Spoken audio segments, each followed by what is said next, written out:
Student, आज हम इस वीडियो में करने वाले हैं क्लास 8 का जो हमने चैप्टर नंबर 3 स्टार्ट कर रखा है, संख्याओं की कहानी, पेज नंबर 74 पे आज हम समझेंगे माया संख्या पद्धति, जिसको मयन संख्या पद्धति भी कहते हैं। अब जो मयन संख्या पद्धति है ना, उसको हम यहाँ पर समझ लेते हैं कि ये किस तरीके से इसको लिखते हैं। तो माया संख्या पद्धति में सबसे पहले आता है एक के बाद आ गया 20 के बाद इन्होंने क्या करा, 20 को 18 से गुना किया, 20 की घात 1 है यहाँ पे तो 360 आ गया। 20 की घात 2 है यहाँ पे, उसको 18 से गुना किया, 20 की घात 3 है, उसको 18 से गुना किया। ऐसे ही ये आगे भी करते होंगे, 20 की घात 4 को 18 से गुना, 20 की घात 5 को 18 से गुना।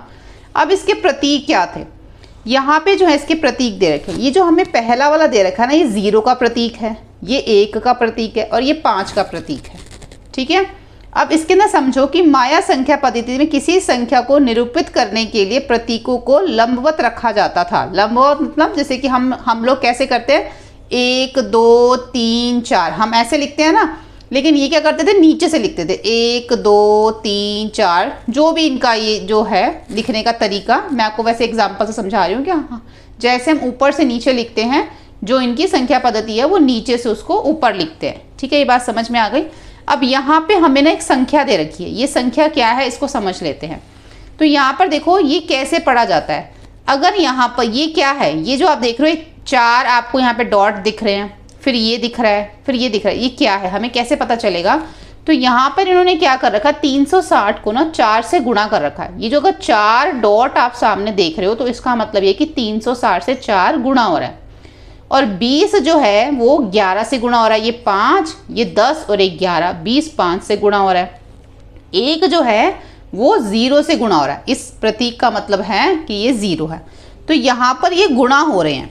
ठीक है, समझ आ रही है आपको, 360 4 से गुणा हो रहा है, 20 11 से गुणा हो रहा है और 1 0 से गुणा हो रहा है। तो ये जो प्रतीक बने हुए हैं ना, इन्हीं प्रतीकों को आप समझ जाओ कि ये गुणा हो रहे हैं। अब यहाँ पे देखो 360 को अगर आप यहाँ पे 4 से गुणा करते हो, मान लो यहाँ पे 360 को अगर आप 4 से गुणा करते हो तो 0 6 चौक 24, 2 4 3 12 और 2 14 हो गया। तो इसका मतलब हो गया 1440 हो गया। अब 11 को अगर आप 20 से गुणा करते हो तो 0 2 0 2 तो 220 हो जाता है। यहाँ पे ना ये गलत लिखा है, मिस प्रिंटिंग है। यहाँ पर आपका आएगा, ये 1 जो है वो 0 से गुणा हो रहा है, यहाँ देख रहे हो, तो यहाँ पर ये आएगा। अब यहाँ पर हमें समझना है कि ये जो संख्या थी ना, ये संख्या क्या लिखी है, वही संख्या तो देखो यहाँ पे भी लिखी हुई है। यहाँ पे हमें पता चल रहा है कि अगर 1440 को अगर मैं 200 से अगर दोनों को जमा कर दूँ, जमा 0 कर दूँ, तो मेरा 1660 आ जाता है। ठीक है, तो इसका मतलब ये है कि ये जो लिखा हुआ है ना, ये 1660 लिखा हुआ है। ये इनका इस तरीके से लिखने का तरीका है। ठीक है, ये ऐसे लिखते थे। अब इसको अगर आपको समझ में आ गया है तो आप आगे जो इसका पता लगाइए वो भी कर सकते हैं। अभी जब आप करोगे ना, आपको वो भी समझ में आ जाएगा। अब देखो यहाँ पर जो है, इसको हम इसी तरीके से करेंगे। पहले का 77 है तो 77 को हम किस तरीके से यहाँ पे लिखेंगे। अब ये देखो, जब पीछे 1660 था तो उसको क्या किया गया, 36 को 4 से गुणा किया गया, 20 को 11 से किया गया, 0 को 1 से। तो यहाँ पर भी हमें इसी तरीके से इसको लिखना पड़ेगा। अब जैसे 77, अब 77 को कैसे लिख सकते हो, आप लिखोगे 20 गुणा 3, ऐसे लिखोगे ना, 20 गुणा 3 जमा 17, इन दोनों को गुणा करोगे तो 60 आ जाएगा, 60 में 17 जोड़ोगे तो 77 आ जाएगा। तो अब आपको उसी तरीके से आपको लिखना है। तो यहाँ पर हम क्या करेंगे, 20 को गुणा करेंगे 3 से, 20 को 3 से गुणा करना है, तो 3 से गुणा करना तो 3 आगे यहाँ पे डॉट बना दो, तो इसका मतलब हो गया 20 3 से गुणा हो रहा है। उसके बाद अब आपका है यहाँ पे 17, तो 17 को क्या करोगे, 1 से ही गुणा करोगे ना, तो 17 ही आएगा। तो यहाँ पे हम लिख देते हैं 1, तो 17 कैसे लिखोगे, 5 10 15 16 17। तो ये जो हमारे सामने आया है ना, ये हमारा है 77। ठीक है, बस इस तरीके से आपको ये चीज़ थोड़ा सा याद रखना पड़ेगा, क्योंकि हमारी संख्या पद्धति तो ऐसी नहीं है, तो हो सकता है थोड़ा सा आपको मुश्किल लगे, तो थोड़ा याद रख लेना इसको आप। उसके बाद 100 कैसे लिख सकते हैं, 20 गुणा में 5 जमा में 0।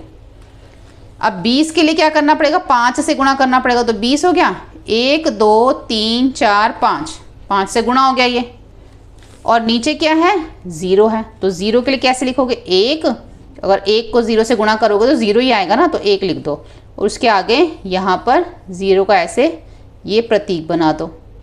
तो यहाँ पर इसका क्या मतलब हो गया, 20 को अगर आपने 5 से गुणा किया तो 100 हो गया, 1 को 0 से गुणा किया तो 0 हो गया।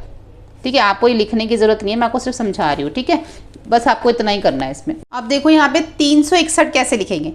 एक चीज़ आप देखो कि अभी तक हमने नीचे लिखा है, यहाँ पर 1 आया, फिर ऊपर 20 आया, 1 आया ऊपर 20 आया, क्योंकि जो यहाँ पे माया संख्या पद्धति है ना, आपको बताया गया कि नीचे पहले 1 फिर 20 फिर 360 इस तरीके से चलती है। तो हमें इसी तरीके से इसको रखना है।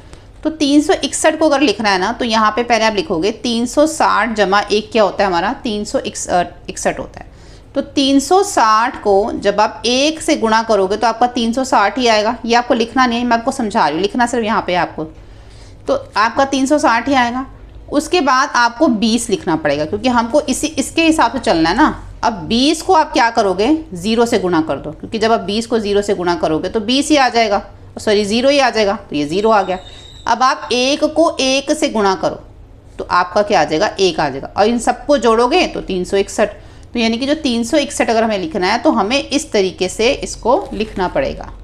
ठीक है, तो आपको इसलिए 20 बीच में लिखना ही पड़ेगा, क्योंकि इनकी संख्या पद्धति ही ऐसी है। अब 721 अगर आपको लिखना है तो 360 गुणा में 2 जमा में 1, तो 360 गुणा में 2 है, तो 360 को गुणा 2 कर दो, 720 हो जाएगा। फिर आपको 20 लिखना पड़ेगा यहाँ पे। 20 को फिर से आप 0 से गुणा करो तो फिर आपका 0 आ जाएगा। फिर 1 को 1 से गुणा करो तो जैसे 720 आ गया, फिर यहाँ 0 आ गया, फिर 1 आ गया, तो 721 बन जाएगा ना आपका ये। तो इस 721 अगर लिखना है तो इस तरीके से लिखना पड़ेगा। तो माया संख्या पद्धति के अंदर आपको इस तरीके से सारे करने हैं। इससे पहले की वीडियो और इसके बाद की वीडियो अगर आपको देखनी है तो लिंक आपको मुझे डिस्क्रिप्शन बॉक्स में दे रखा है, और आप चैनल की प्लेलिस्ट में जाके भी देख सकते हैं। वीडियो हेल्पफुल लगे तो लाइक शेयर सब्सक्राइब करें। Thank you.